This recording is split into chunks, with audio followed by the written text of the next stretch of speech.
Today, ProPublica reported on the story of Josely Barnica, a young mother pregnant with her second child who died of sepsis just 1 week after Texas's abortion ban went into effect in 2021.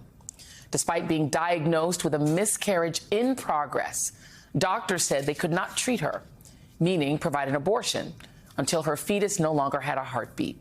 ProPublica writes this, quote, "For 40 hours, the anguished 28-year-old mother prayed for doctors to help her. All the while, her uterus remained exposed to bacteria. 3 days after she delivered, Barnica died of an infection." The more than 12 medical experts who reviewed Josely's medical records called her case horrific, astounding, and egregious, and said her death was preventable. Joining us is Alexis McGill-Johnson, President and CEO of Planned Parenthood Action Fund, and Jessica Valenti, author of Abortion: Our Bodies, Their Lies, and the Truths We Use to Win. Thank you both for being here. Thank you. Alexis, these stories are horrific, they're horrifying, and they were entirely predictable and predicted by those who said, do not overturn Roe. Entirely predictable. And I think about Josely Barnica's family. I think about Amber Thurman's family. I think about Candy Miller's family in Georgia. The horror that they went through, right? Seeking access, desperate access to care. And I also think about the providers, right? Because the providers wanted to give that care, right? They were trained to give that care. They were desperate to give that care. And there was some administrator, some lawyer in the hospital somewhere who said, we have to respect what these politicians have done.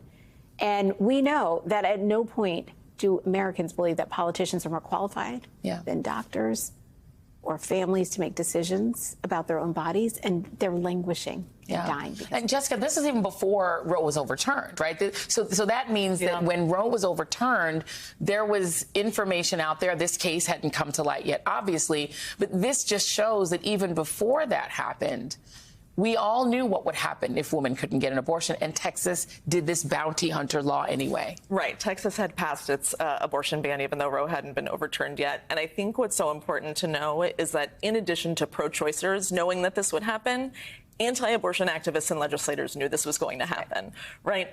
They planned for this. They knew very well what these laws would do. They're trying to play it right now as if this is sort of surprising to them. This is, a tragedy. They planned for these tragedies. They planned for them. They messaged for them. They polled for them. They knew this was going to happen. They knew that women were going to die, and they passed these laws anyway. And I've just spent the whole day being so angry and furious about this, not only reading this horrific story, but watching the anti-abortion movement's response to this.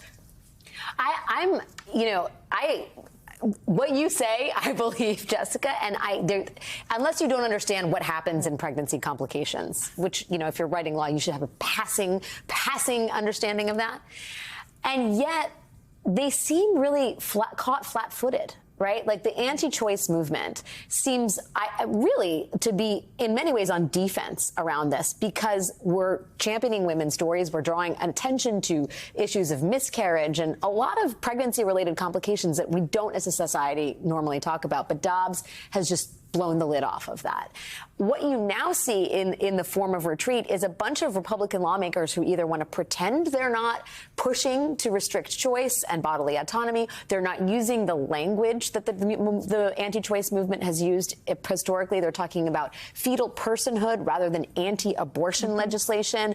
That all seems to me to be a movement that truly did not understand the Pandora's box that they were opening up. Well, it's clear they didn't understand that abortion bans would make pregnancy more dangerous, right? Like just fundamentally, because they've always tried to isolate abortion as not part of reproductive health care. They've tried to separate it out from the broad range of what, how we would manage pregnancy outcomes.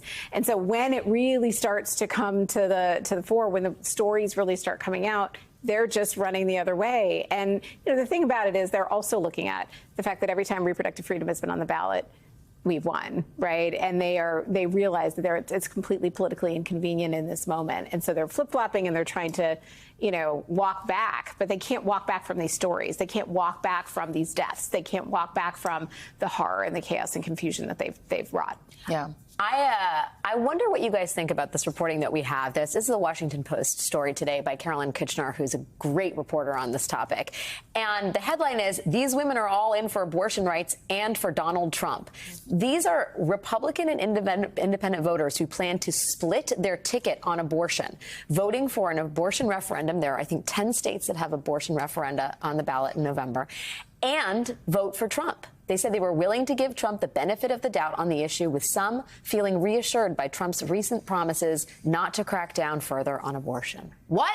Yeah, it's pretty unbelievable. But his messaging about giving abortion back to the states, and he keeps repeating this phrase again and again, the will of the people, I find it completely unbelievable, but it really has been making headway with Republican women voters. I think it just gave them enough of an excuse to do what they wanted to do anyway. Mm-hmm.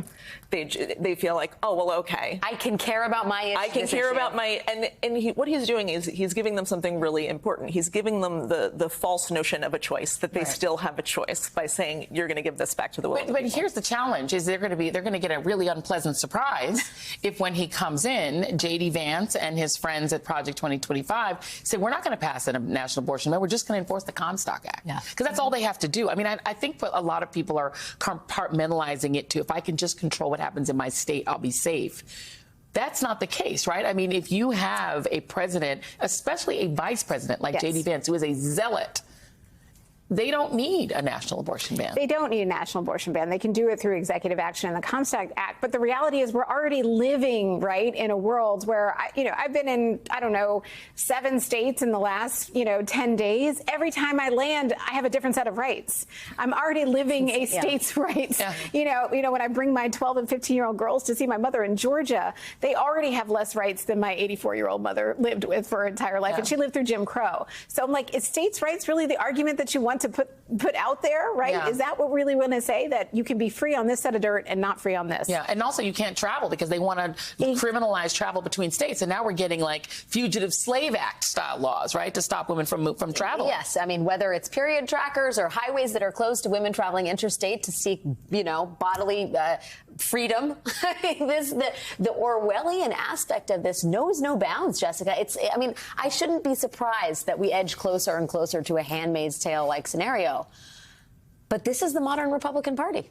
This is the modern Republican Party. And as much as they try to hide from it, and they are trying really, really hard to run from this, you can't run from stories like this. You can't run from the reality that people are seeing on the ground. And I think that's what we're seeing with voters. Voters can see what's happening in their communities. They can see what is happening to their friends and their families. And it really is not going to be very long before every single person in this country has been touched by an abortion ban in one way or another.